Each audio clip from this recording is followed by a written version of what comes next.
Politique, psychologie, musique, environnement, santé. Sa polyvalence renforce ses compétences. Marie Montpetit. La grève en cours vient paralyser de nombreux secteurs de la santé, secteur de l'éducation notamment. On pense à la grève générale illimitée qui va commencer dans le secteur de l'éducation. Donc, c'est pas seulement les enseignants qui sont en grève, mais c'est également l'ensemble des travailleurs du réseau scolaire. On peut penser aux orthophonistes, aux psychoéducateurs normalement.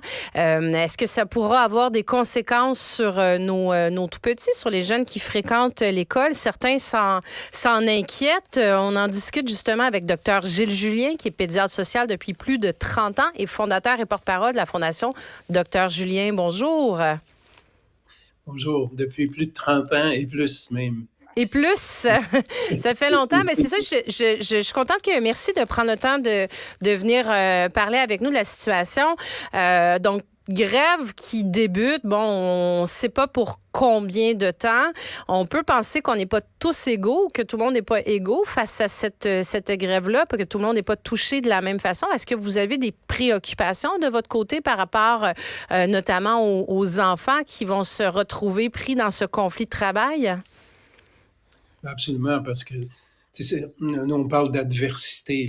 Un enfant qui vit des adversités ou des traumas pendant sa période de développement, c'est toujours un peu catastrophique parce que le cerveau a besoin de stimulation continue, il a besoin d'être apaisé, il a besoin d'éviter tout stress toxique.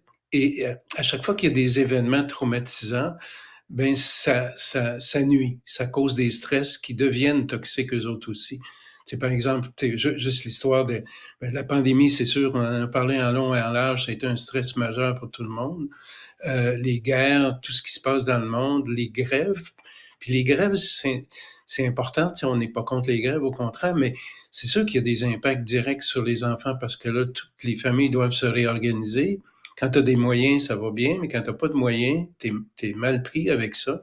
Tu as des gens qui travaillent au noir, des gens qui travaillent à très, très bas salaire, qui vont devoir aller travailler pareil. Alors, on ne sait pas trop ce qui arrive avec les enfants. Nous, pour plusieurs familles, on aime mieux des fois que les enfants soient à l'école parce que on veut qu'ils évitent des stresseurs à la maison aussi, des crises, des histoires comme ça. Alors, pour nous, l'école est un endroit très sécuritaire. Les enseignants le savent très bien, puis ils s'attachent à ces enfants-là. Donc, ça crée un cercle protecteur qu'on perd dans des situations comme la pandémie, comme les grèves. Donc, c'est sûr que ça a un impact. Et l'impact est souvent prolongé aussi.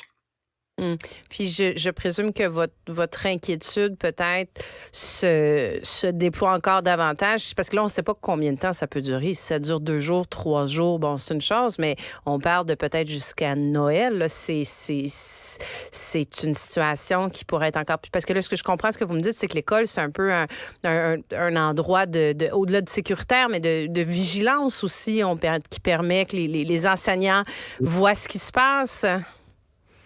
Absolument. Les enfants, ils se construisent puis évoluent dans une famille, mais dans une société, dans une communauté aussi. L'école, la garderie aussi, l'école, c'est des endroits vraiment importants pour plusieurs enfants qui vivent dans des situations de grande vulnérabilité. Et on est rassuré, puis c'est plus qu'une sécurité, là, c'est des attachements aussi. Alors, quand la personne la plus significative pour un enfant, habituellement, c'est la mère, le père, mais l'enseignante est clairement une personne très importante au niveau de la sécurité affective. Nos enfants s'attachent, puis plus ils s'attachent de façon sécure, mieux ils se développent en général. Alors, quand il y a des absences, quand on le voit, là, si l'enfant est attaché à un enfant, est en première année, oups, le prof est pas là le matin, c'est un autre prof de remplacement parce que la prof est malade. Ben déjà, ça les débalance. C'est sûr qu'ils vont passer une mauvaise journée, les comportements volent, et l'enfant vient de perdre un repère majeur dans sa vie. Est-ce qu'ils peuvent aller jusqu'à voir ça comme un abandon, le fait que l'enseignant choisisse d'aller faire la grève? Mais tout à fait, c'est des formes, le mot est très, très juste, c'est des formes d'abandon répétitif. avec des personnes significatives. Et plus il y a d'abandon, plus on appelle ça, nous, des traumas complexes qui nuisent carrément au développement global, qui nuisent à la santé mentale, qui nuisent à la santé physique même éventuellement. Donc, on n'imagine pas l'importance.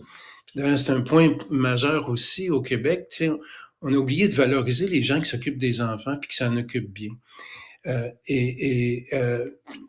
On les traite pas bien, ils n'ont pas des bons salaires, etc.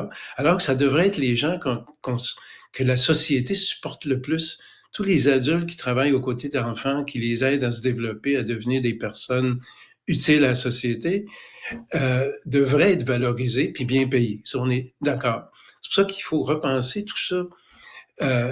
À chaque fois qu'on vit des traumas comme ça, il faut se poser la question comme société, est-ce qu'on est... C'est pas le monde à l'envers, là.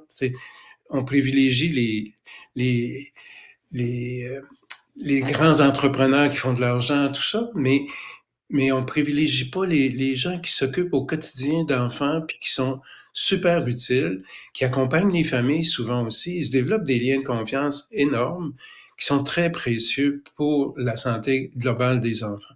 Donc, on oublie ça, cette partie-là, puis c'est dommage. Puis je parle des enseignantes, mais les éducatrices en garderie, c'est la même chose. Les gens dans les centres communautaires, les centres sportifs, qui servent de mentors à des enfants, c'est tellement précieux, puis on sauverait tellement d'argent, de santé mentale, si on s'occupait mieux des enfants, puis si on valorisait le monde qui travaille avec les enfants. Puis c'est tellement gagnant dans le sens que, tu sais, nous, je m'en vais en clinique là aujourd'hui, c'est sûr que je vais passer une belle journée parce que les liens qu'on a créés avec les enfants sont précieux, on les voit évoluer, ils sont contents qu'on leur dise qu'ils sont bons, et ça fait une société beaucoup plus en santé.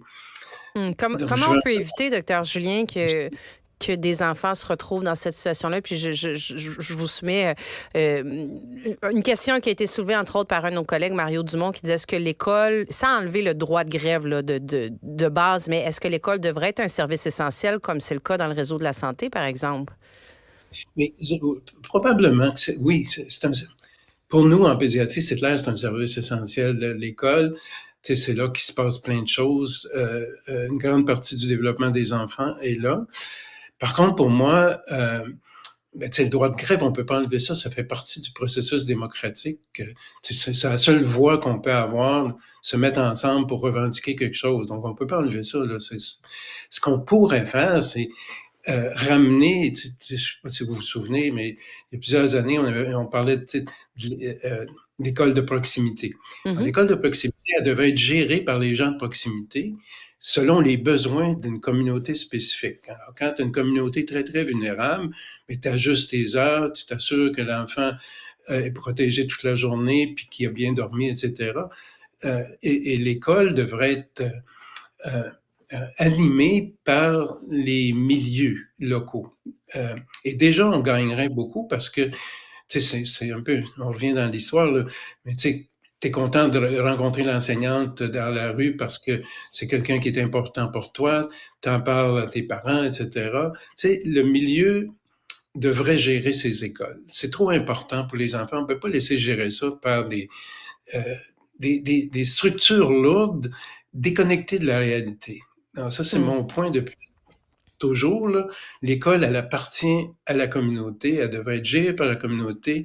Les profs font partie du processus et probablement qu'on serait beaucoup plus équitable avec les gens qui s'occupent de nos enfants si on gérait localement avec le milieu.